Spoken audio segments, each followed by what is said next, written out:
Hi guys, welcome back to my channel. So today's video I have 4 new recipes for you. Show you exactly how I cook them. These ones are vegetarian, but you can add meat in if you want to.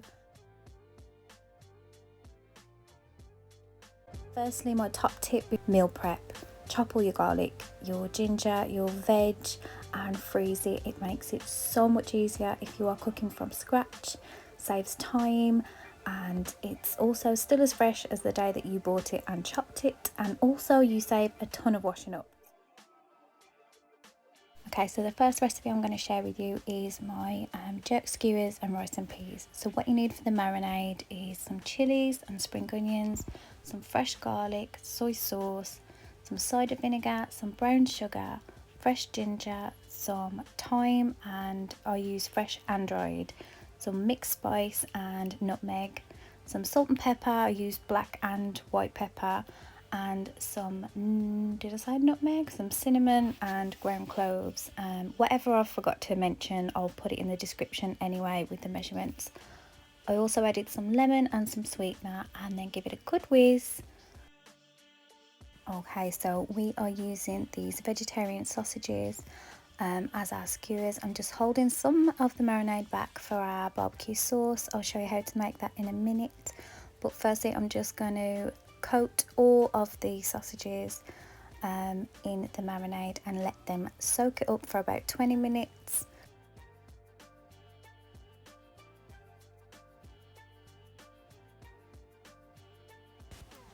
Okay, so to make the barbecue sauce, it is so easy. All you need is red chopped onion, as small as you can, some tomato passata, mild chili powder and sweetener, but we use paprika and chilies, some Lime Perrins and some balsamic vinegar. Wait till the onions look like this. You just fry them off and then add all the rest of the ingredients, turn the heat down and let it just bubble away, and it will smell amazing and taste amazing. But all the ingredients I will put in the description in case I forget.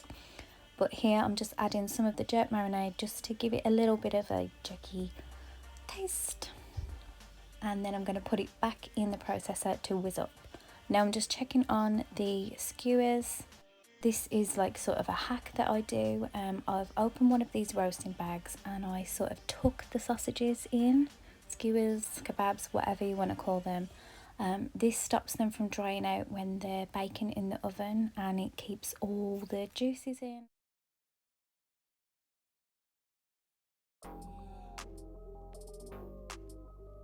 Okay, so for the rice and peas, you just want to drain your kidney beans and keep the juices in a measuring jug. Add the whole 400 ml of coconut milk and then top it up with water to about 900. And then these are the rest of the ingredients that I will put in the description. I just forgot to film it as I was chopping away. But you want to mix them all up, wait till it comes to the boil, and then add the rice and salt. Then you want to pop the lid on once you give it a good stir. This smells amazing and it is my boy's favourite. I've cooked this for years and I think I've perfected it now.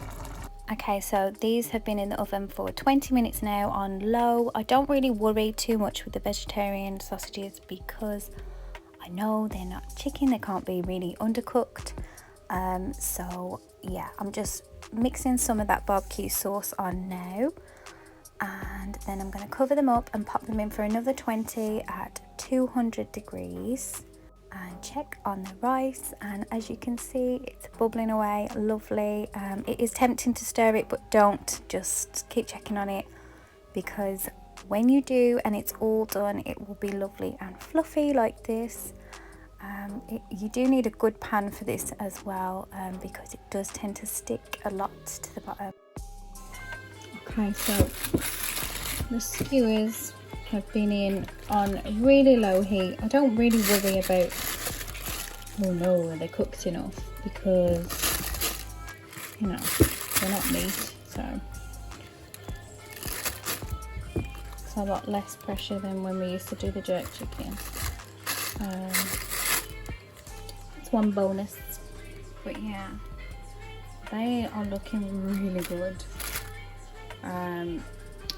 Once the dumplings are done, I'm going to take this off and sort of crisp them a little bit, but I don't want them to get dry. So I'll let you know.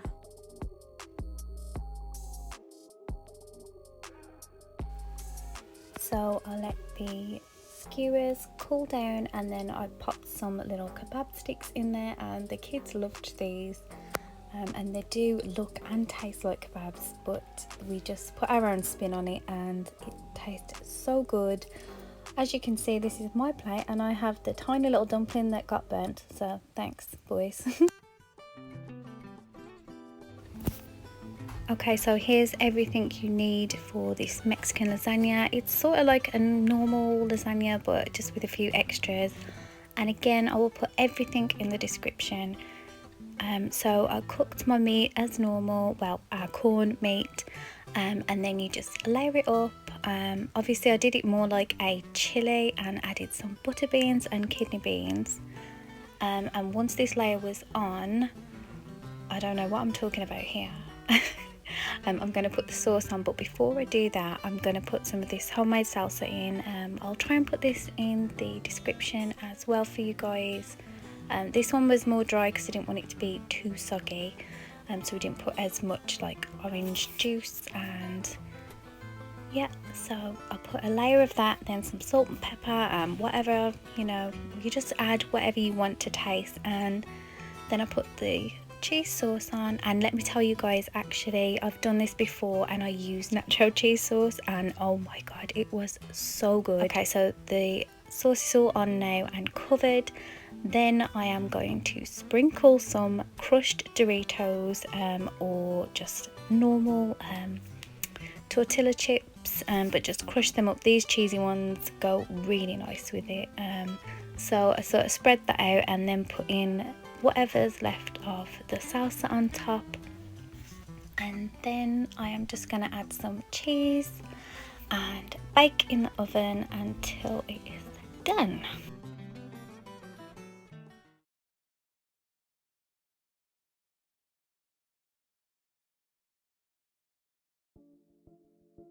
Okay, so here's my green Thai curry. I will put everything in the description for you guys because I think I went a little bit fast with this one.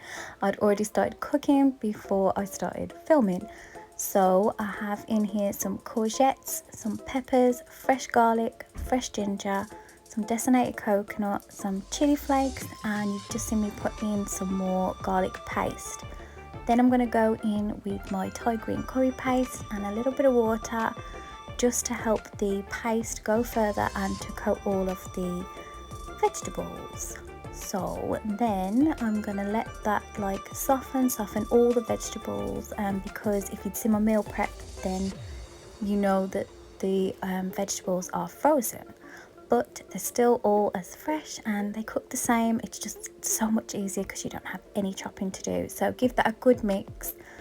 Okay, so I ended up adding some more green peppers just to bulk it out a bit more because we don't have meat in ours, and we really don't miss it either. We used to have chicken in our Thai green curry, but now we don't. We actually replace it with some chickpeas, so I just put in 1 can of chickpeas drained, and then I put in the coconut milk, give it a good mix, and add in some more coconut. It's designated coconut and I think it's sweetened. Some black pepper and some chili flakes, and I can't remember what else, but I will link it in the description if I remember. And then I just serve it up with some plain basmati rice, and all the juices from the curry all fall to the bottom of the plate, and it is delicious. You need to try this. Okay guys, this is the last recipe. This is our Cuban linguine. You're going to need about 20 cherry tomatoes halved, some linguine pasta, some mojo seasoning, which I will put in the description because we make our own. We've got some tender stem broccoli. You can use asparagus or green beans if you want, or anything you want really. This is just, you know, like a guide, and this is what I do. We've got chickpeas and some double cream as well. That's the mojo seasoning, and I also add some little bits and bobs, and yeah, some garlic paste too. So I've got my hot water ready for the pasta, that if you want to cook that first, and I've got a big pan with some oil in.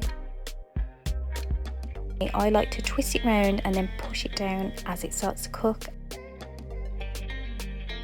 Okay, so I'm going straight in with my chickpeas, and then I'm going to go in with the Mojo seasoning.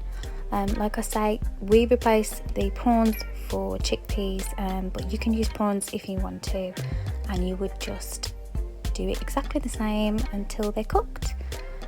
Just checking on the pasta.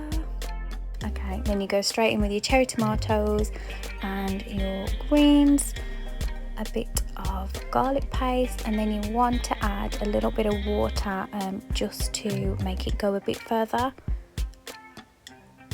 Yeah, and you can see it gets all of those lovely flavors off the bottom of the pan. This pan is used, well, pot, sorry, is used so much. Then you want to add your cream, and it's basically done. Then you can just add your chili, and then add, oh yeah, I did add a lot more water from the pasta. I just did that to remind myself. And then you add the pasta and you just mix it all up, and there you go, that dish is done. I normally serve with some chili flakes, and the kids absolutely love this one. So does Hope, and they always eat all the broccoli because it's super flavoursome. Okay guys, that's the end of the video, so thank you so much for watching. I hope you liked the video. If you did, please give it a thumbs up. Don't forget to subscribe for more. I have so many more recipes to share with you guys. It's just been a very long week, but I'm back on track, so be prepared for more recipes, more hauls, and some family vlogs as well. So I will see you guys in my next video. Bye guys.